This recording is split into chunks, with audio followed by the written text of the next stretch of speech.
This is SpaceTime Series 26, Episode 40, for broadcast on the 3rd of April 2023. Coming up on SpaceTime, discovery of one of the biggest black holes ever found, new clues on how the Earth's continents formed, and the redness of Neptunian asteroids shedding new light on the early solar system. All that and more coming up on SpaceTime. Welcome to SpaceTime with Stuart Gary.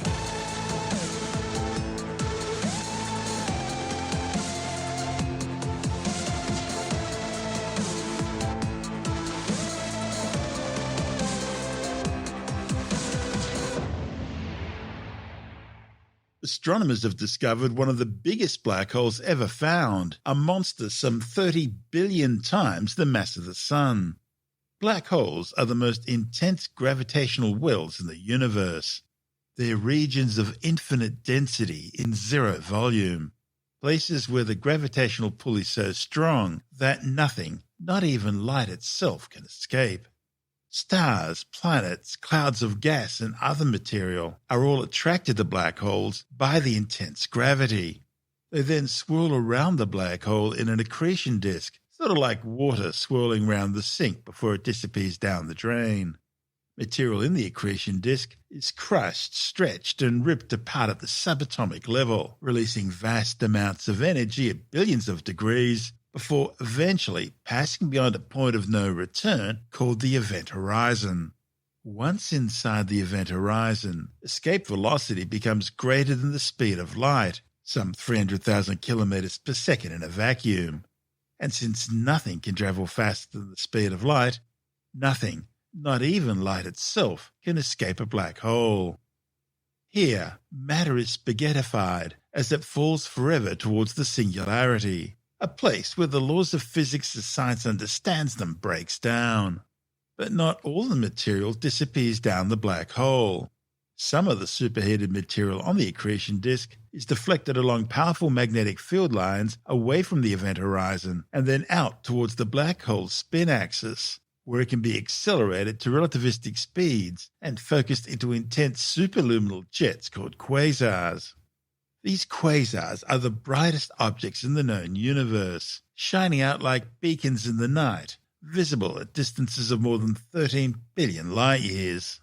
Stellar mass black holes are formed by the death of some of the most massive stars in the universe in powerful supernova explosions, or through events such as neutron star mergers.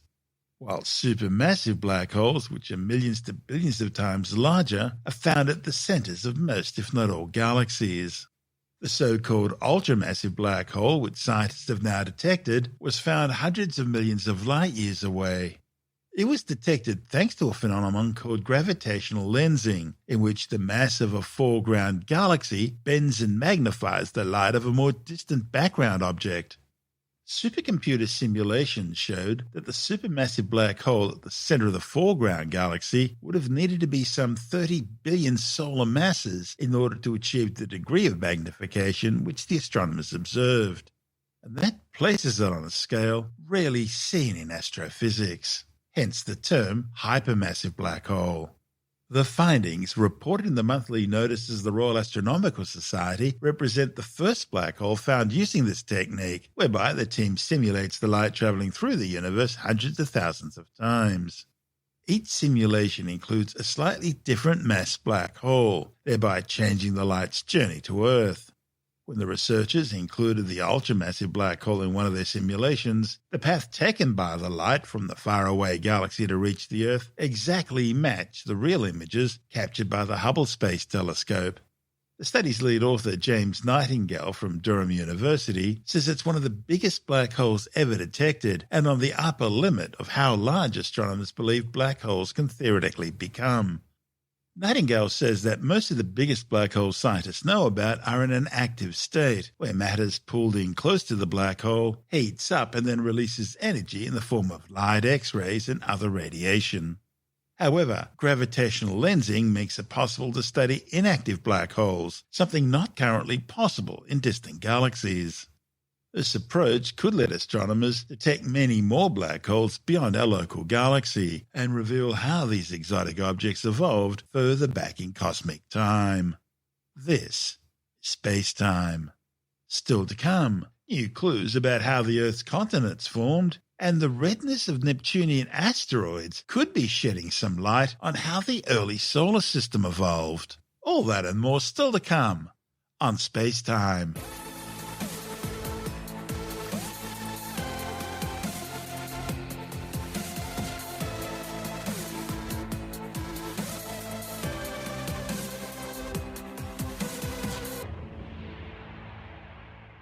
A new study claims the Earth's first continents weren't stable and were instead regularly recycled back into the planet's mantle.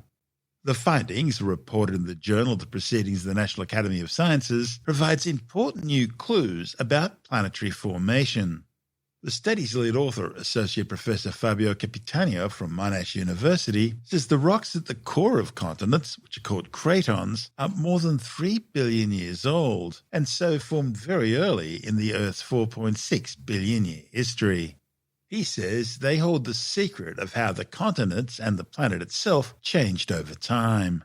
To reach their conclusions, Capitanio and colleagues used high-performance computational modelling to simulate the evolution of the Earth's first billion years. They found that the first continents were unstable and recycled back into the Earth's mantle.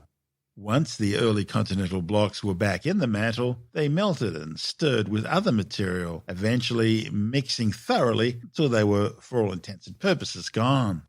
But the researchers found that some pieces of these original rocks can stay in the mantle for billions of years and eventually come back up to the surface. It's an important discovery because it shows that these first cratons are where important metals and other materials are found today. Capitanio also says the research shows how the planets formed and changed over time, including how the continents came to be and how they supported life, and how the atmosphere formed and changed as a result of the planet's tectonics. Over time, these recycled pieces of continent can build up under the new lithosphere, making it more buoyant and strong enough to stop more recycling. The study is unique because it explains how the continents are put together. Many observations of old continental cratons showed that they're far more complex and heterogeneous than the lithosphere of today. However, scientists didn't understand what caused the differences in how they formed. This study shows that parts of the cratonic lithospheric mantle still exist in the mantle today as disused depleted heterogeneses at multiple scales that can last for billions of years. Relamination works best at high degrees of depletion and mantle temperatures that are similar to those of the early Earth, and that leads to the upwelling and underplating of large amounts of cratonic lithospheric mantle, which is referred to as massive regional relamination. It explains the complex source, age, and depletion heterogeneses found in ancient cratonic lithospheric mantle. Capitanio says this may have been a key phase of building the continents of the early Earth. I found out that we really believe that the beginning of the Earth was a boiling cauldron with a lot of material that is extracted but then eventually gets recycled again in the interiors of the Earth and keeps on being transported in the interiors of the Earth. And eventually, with the process of separating the scum from the boiling mantle, we form new crust, but also we have a trace of the old one that has disappeared. That was the observation we had, and our numerical model confirmed, give us a quantitative estimate of these processes, and also tell us how you can go from a boiling cauldron and slowly onto a stable continent. So basaltic crust to start with, then the granitic crust that separates in the way you're saying. So imagine a boiling cauldron and then something comes up and there will be the original basaltic crust. And as soon as you get the basaltic crust out, then eventually the part that is extracted leaves some part that is residual, and then eventually these blocks, they stay afloat together. And then eventually, with time, they keep on recycling again and again and come back again. And they grow slowly until finally the granitic, so the lightest, the very light part comes at the end. And this is the end of the process. So it's a long filtering process. It is. In our understanding, it can take 500 to 1 billion years, 500 million to 1 billion years in the making. You put together some interesting computer modeling. It's the way we understand processes that are so back in time and so deep, so large in scale that we wouldn't be able to address otherwise. This is unfortunately the limit of the science we do, natural sciences in general. We don't have the ability to prod the Earth and see how it reacts over time scales that are and spatial scales that are convenient for us. So we try to understand it with basic behavior described by some physical laws, and computer modeling helps us because it can reproduce those physical laws, not in a simple way, but in a very complex way. And the more and more these computer models become big and complex, the more these processes, they are clearer to us, and the more they are accurate in their description. So that's why we keep on going in that direction, modeling more and more details of how the Earth is made or was made. And something new comes out every time, surprisingly. So you were simulating the early evolution of the Earth during its first billion years. We found a number of processes, and in this latest work we published, we found essentially that this boiling cauldron keeps on separating the basaltic part, the scum that stays afloat because it's lighter in a way. But in this very long process of this, as I was saying, of the making of this early continents, as you were saying earlier on, at the beginning they keep on recycling and recycling, so they keep on going up and down until finally they stay afloat. In this making, we've discovered that the part that this original basaltic crust can be recycled easily, but we discovered that it stays in the mantle for a very, very, very, very long time. So it can stay in the mantle for longer than a billion years. So what happens there? It happens that the making of the original continents, the oldest continents, in the end, they get the scum we were talking about, so the granitic crust that is evolved, but at the same time they embed all the other parts that have been recycled in the past. So what we do understand of the Earth is that we have some 3 billion years crust, which is the granitic crust you were talking about, which is the end one, or it's a crust that contains granite in a way. But we always found very tiny zircons, very tiny minerals that they tell us that the crust was formed at the beginning. So we're talking about 4.5 billion years, so the as old as 4.3, so really the beginning of the Earth. But they were recycled, so the only thing we find about those processes is just these tiny little pieces, like little minerals that are embedded in the later continents. That's what we simulated. We simulated that those processes, they keep on going like that.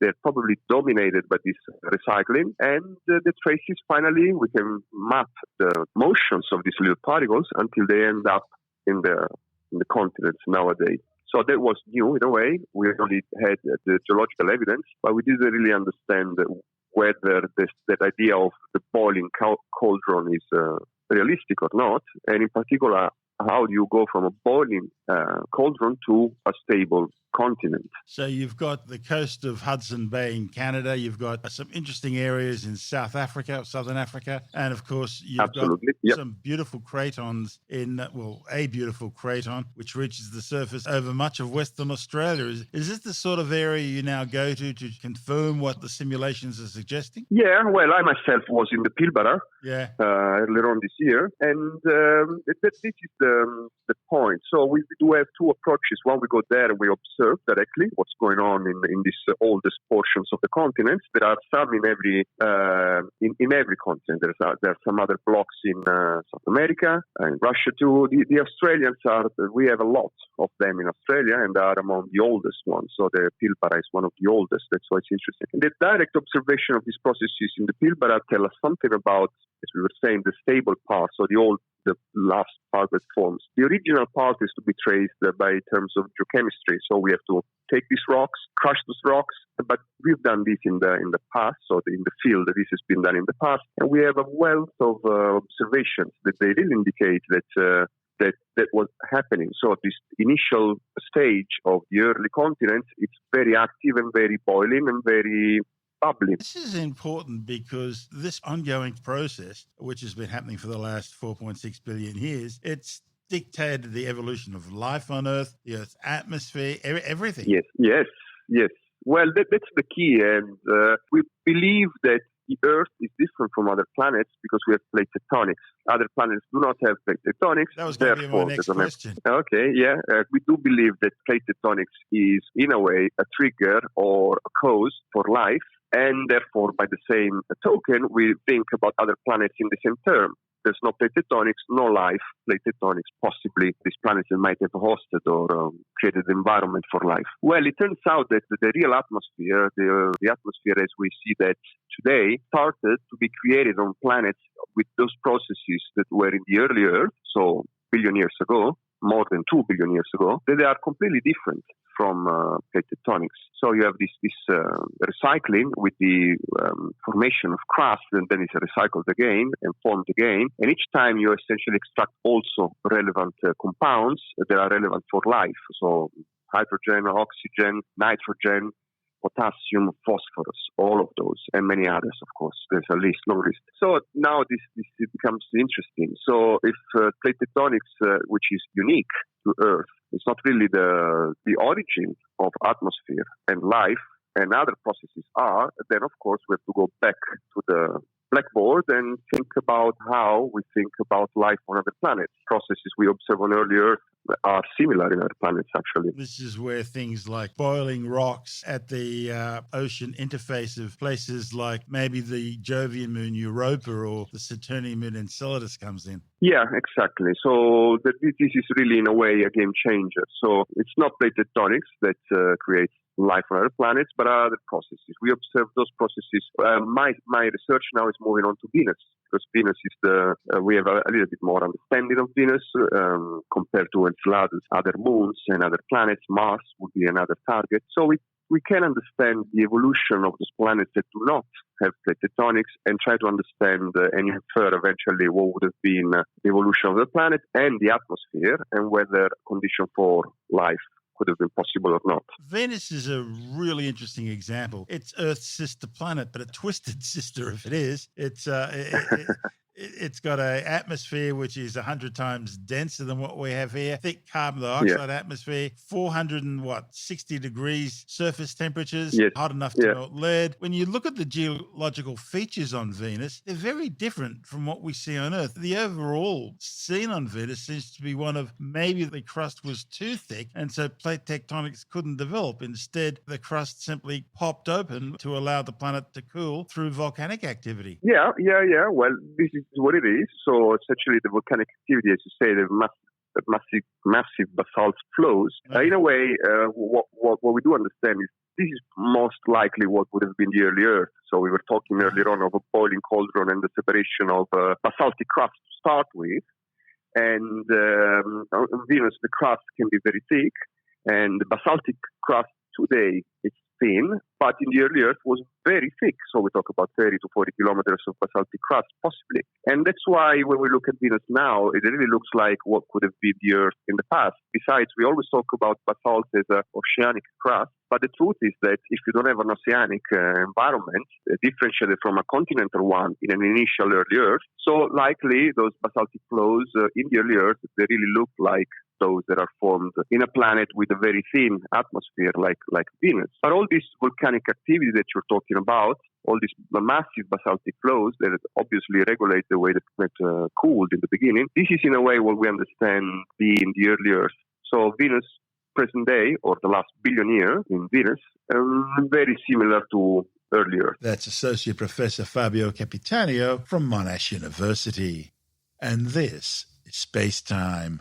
Still to come, how the redness of Neptunian asteroids could be shedding new light on the early solar system. And later in the science report, researchers have created a meatball made from the DNA of an extinct woolly mammoth. Gobble, gobble, munch, munch, yum. All that and more still to come on SpaceTime.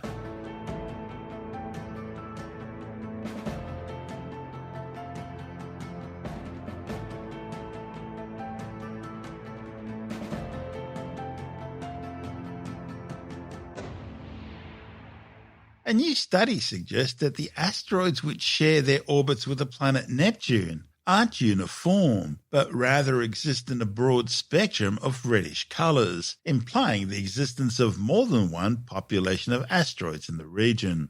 The findings, reported in the monthly notices of the Royal Astronomical Society's letters, are based on observations of 18 asteroids sharing their orbit with Neptune, which are known as Neptunian Trojans. These asteroids are between 50 and 100 kilometres in size and are located at distances of around 4.5 million kilometres from the Sun. Asteroids orbiting this far away are faint and therefore very difficult for astronomers to study. Before this new work, only about a dozen or so Neptunian Trojans had been studied. They required the use of some of the largest telescopes on Earth. The new data was gathered over the course of 2 years using the WASP Wide Field camera on the Palomar Observatory in California, as well as cameras on the Gemini North and Gemini South telescopes in Hawaii and Chile, respectively, and on the giant 10-meter Keck telescope in Hawaii. Of the 18 observed Neptunian Trojans, several were found to be much redder than most of the other asteroids in the group. It's thought the redder asteroids form much further from the Sun. One population of these, known as cold classical trans-Neptunian objects, are found beyond the orbit of Pluto at around 6 billion kilometres from the Sun.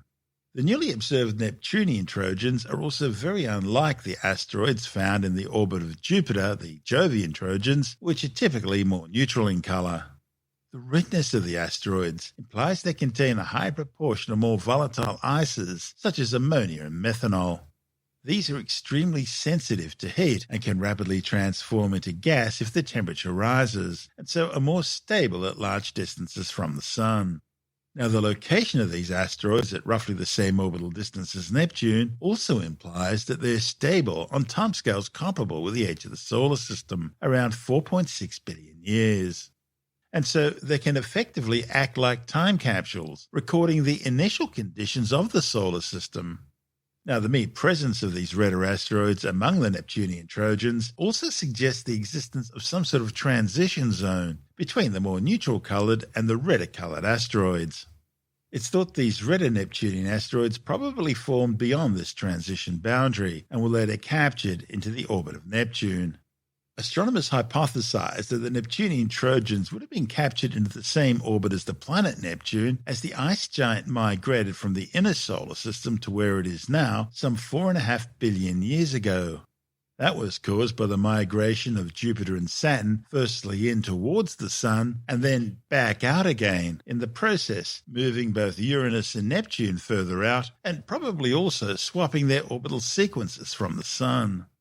The study's lead author, Bryce Boland from NASA's Goddard Space Flight Center in Greenbelt, Maryland, says the new work more than doubles the sample of Neptunian Trojans studied with large telescopes. Because astronomers now have a larger sample range of Neptunian Trojans with measured colours, Boland and colleagues can start to see major differences between the asteroid groups. The observations also showed that these Neptunian Trojans are even more different in colour compared to asteroids further out from the Sun. A possible explanation for this could be that the processing of the surface of asteroids by heat from the Sun could have different effects on asteroids at different distances from the Sun. This is SpaceTime.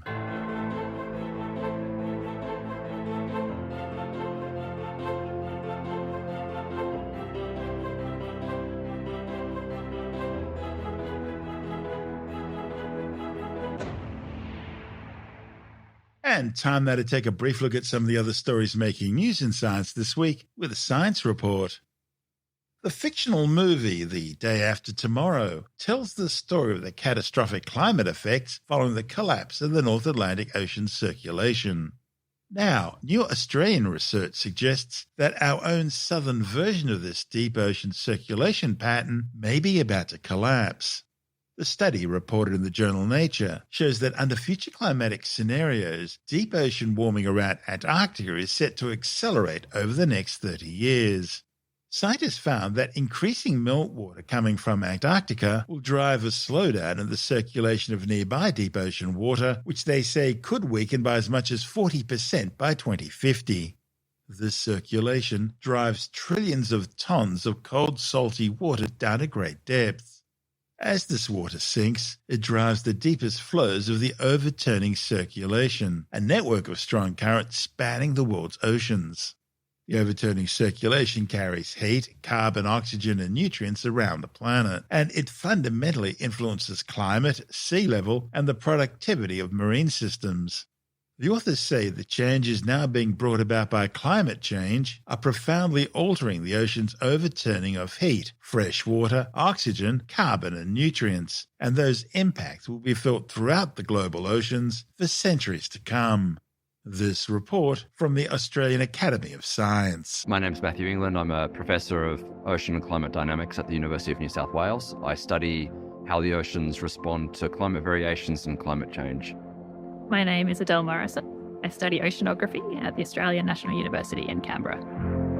At the centre of their work is how water moves around the planet. Surface currents are powered by wind patterns, but deep underwater currents are driven by different layers of density in a process known as overturning circulation. The ocean plays a big role in global climate by moving heat and carbon and also nutrients around, which affects ecosystems in the ocean. Changes that happen in one small location, like say near Antarctica, can then have a global influence because those waters move all throughout the whole planet. And it's the Antarctic overturning circulation that has these scientists worried. They're two of the authors of a landmark study published in Nature that makes a dire projection closely related to the melting of the ice caps. And what we see in that simulation is that the meltwater rate that we expect to play out over the next few decades is enough to slow down that overturning at a very dramatic rate, about 40% reduction by 2050. Meltwater is a clear consequence of climate change. As ice caps melt, huge amounts of fresh water enter the oceans. The resulting reduction in salinity makes the water much less dense, meaning it doesn't sink with the same force. So the dense water is important because it's a major driving factor in the global overturning circulation, which is this conveyor belt of waters that move around the whole ocean. And so this formation of dense water pushes that water down into the abyss, and then throughout the rest of the global ocean, that moves up again in different places around the globe. A slowdown in the overturning, particularly by 40%, would have a profound impact on marine ecosystems. The thing about the oceans is that all of the marine life that we have at the surface, when it dies off, it sinks to the bottom of the ocean. So there's a lot of nutrient-rich water in the ocean abyss. If we slow down the overturning circulation that brings that very bottom water back up to the surface, we cut off a way that nutrients get back to the surface to regenerate marine life. Their projection is based on advanced modelling that doesn't just factor in meltwater, but captures key regions of Antarctica with unprecedented skill. And this is particularly important around Antarctica because there's a lot of small-scale processes that are important for this dense water formation. A slowdown of the North Atlantic overturning circulation has already been documented. But this latest study shows that overturning in the Antarctic region could decelerate at twice the rate. I should also say there's actually evidence in the ocean abyss that the mechanism we've described is already playing out. There's been significant warming of the ocean abyss, and that's exactly what our model projections show, that as the ice melt slows the overturning circulation down, you do get a warming of the ocean abyss. And if anything, our models are a bit behind where the observations are already tracking. So all the evidence we have suggests that we will have a slowdown of this overturning circulation in the next couple of decades.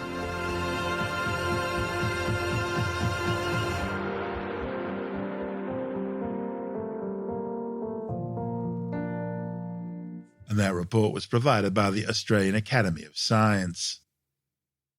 A new study shows that people on vegan diets tend to be healthier. The findings, reported in the Journal of the American Medical Association, looked at health records from more than 125,000 people across the United Kingdom. The authors found that a healthy vegan diet was linked to a lower risk of heart disease, as well as a lower risk of cancer and other forms of premature death compared to non-vegan diets. However, the study also found that vegans who drank more sugary drinks or fruit juices, those who ate more snacks, desserts, refined grains and potatoes, still had a higher risk of these conditions and premature death compared to non-vegans. Scientists in Australia have created a meatball made out of the DNA of an extinct woolly mammoth. It's part of a project by a company called Vow to demonstrate the potential of meat grown from animal cells without the need to actually harm or kill animals. Scientists at the University of Queensland began the project by creating mammoth muscle tissue protein using the DNA sequence from woolly mammoth myoglobin, a key muscle protein which gives meat its flavour. And they filled any remaining gaps using elephant DNA. The sequence was then placed in sheep myoblast stem cells, which then quickly replicated and grew to some 20 billion cells, which were then subsequently used by the company to grow their mammoth meatball. Right now, there are many companies working on cruelty-free lab-grown so-called cultured meat products. But most of these are focusing on things like beef, chicken and pork. But this company is going for more exotic tastes, like alpaca, buffalo, crocodile, kangaroo, peacocks and various types of fish, with Japanese quail to be the first cultivated meat offered for sale. Apparently, there's already a big market for it in Singapore. The company chose the woolly mammoth for this trial because it's a symbol of diversity loss and a symbol of climate change, having been driven to extinction by a combination of hunting by humans and a warming world at the end of the last ice age. They initially wanted to produce meat from the now extinct dodo bird, but sadly the DNA sequences needed for this work simply don't exist anymore. Now the only test left for their 400-gram mammoth meatball is the taste test. A new study in the journal Scientific Reports has confirmed the safety of genetically modified crops. Scientists analysed over 6,000 published papers on GMO corn over the past 20 years, looking at research focusing on differences in productivity, toxicological and environmental differences between GMO and non-GMO corn. The analysis, which is based on data from studies conducted worldwide, showed that genetically modified corn crops had yields 5.6 to 24.5% higher than non-GMO corn varieties. Now, this contradicts one of the chief anti-GMO Frankenstein food arguments that genetically modified corn had not increased crop yields. The study also showed that genetically modified corn crops had statistically significantly lower levels of mycotoxins, a toxic metabolite from fungi that infects corn crops. In fact, they showed up to a 36.5% reduction in these mycotoxins in GMO corn. Tim Mendham from Australian Skeptics says the findings show that not only are GMO corn crops fundamentally safe, but they may also be safer than conventional corn. This was a meta-study looking at 6,000 already published papers on GMO corn, and it's suggesting that GMO products are not only safer for you, they have a higher yield, and that they are better all around. Now, what they're saying is that, especially compared to organic products, organic in quotes is in many cases a bit misapplied, but there's a lot of pseudoscience about organics, and there's a lot of pseudoscience about genetically modified GM crops. Certainly, they are in the green movement. The GM crops are the bête noire. They're horrible. They're anti-nature. They're evil, and they'll come to get you at night. The issue is when you actually crunch the numbers, and that's what this particular meta-study did, using data from around the world, from 6,000 papers, they found that genetically modified corn crops had yields between about 6 and 25% higher than non-GMO corn varieties, which actually contradicts a lot of the arguments that were made by people who are against it. The study also showed that these GMO corn crops had statistically significant lower levels of mycotoxins, which is a metabolite from fungi that infects corn crops. That's part of what they build into these GM things, sort of resistance to a lot of nasties and pathogens and things like that. In fact, these GM crops showed a reduction of about 37% of mycotoxins compared to standard crops. You take it one step further and you compare it with organic crops as well as just ordinary things, and the differences become quite dramatic. And even though the people keep saying that GMO crops are dangerous just because they're man-made, in quotes, the reality is that it's not necessarily the case.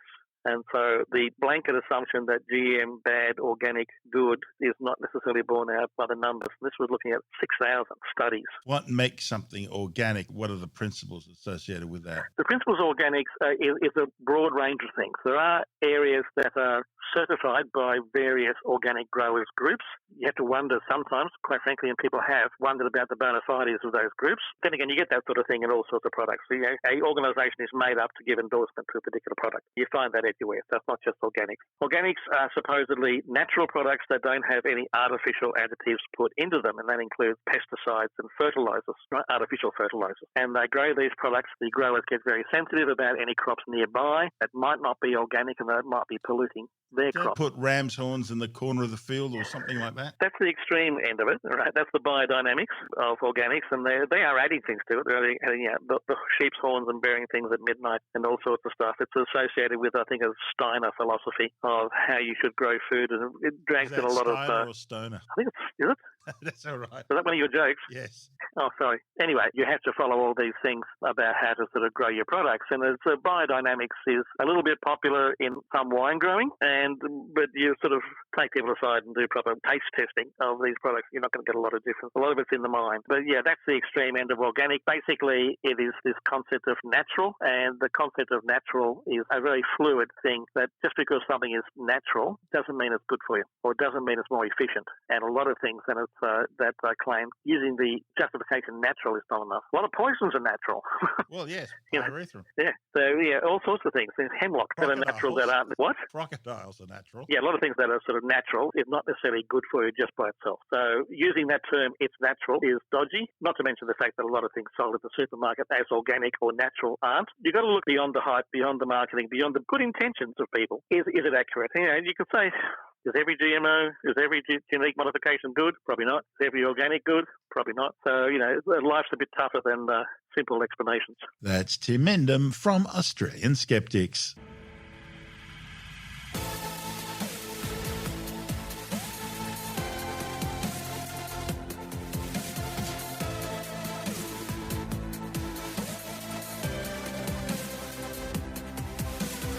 And that's the show for now. SpaceTime is available every Monday, Wednesday and Friday through Apple Podcasts, iTunes, Stitcher, Google Podcast, Pocket Casts, Spotify, Acast, Amazon Music, Bytes.com, SoundCloud, YouTube, your favourite podcast download provider, and from spacetimewithstuartgary.com. SpaceTime's also broadcast through the National Science Foundation on Science Zone Radio and on both iHeartRadio and TuneIn Radio. And you can help to support our show by visiting the SpaceTime store for a range of promotional merchandising goodies, or by becoming a SpaceTime patron, which gives you access to triple-episode commercial-free versions of the show, as well as lots of bonus audio content which doesn't go to air, access to our exclusive Facebook group, and other rewards. Just go to spacetimewithstuartgary.com for full details. And if you want more SpaceTime, please check out our blog, where you'll find all the stuff we couldn't fit in the show, as well as heaps of images, news stories, loads of videos, and things on the web I find interesting or amusing. Just go to spacetimewithstuartgary.tumblr.com. That's all one word, and that's Tumblr without the E. You can also follow us through @StuartGary on Twitter, @SpaceTimeWithStuartGary on Instagram, through our SpaceTime YouTube channel, and on Facebook, just go to facebook.com/SpaceTime with Stuart Gary. And SpaceTime is brought to you in collaboration with Australian Sky and Telescope magazine, your window on the universe. You've been listening to SpaceTime with Stuart Gary. This has been another quality podcast production from Bytes.com.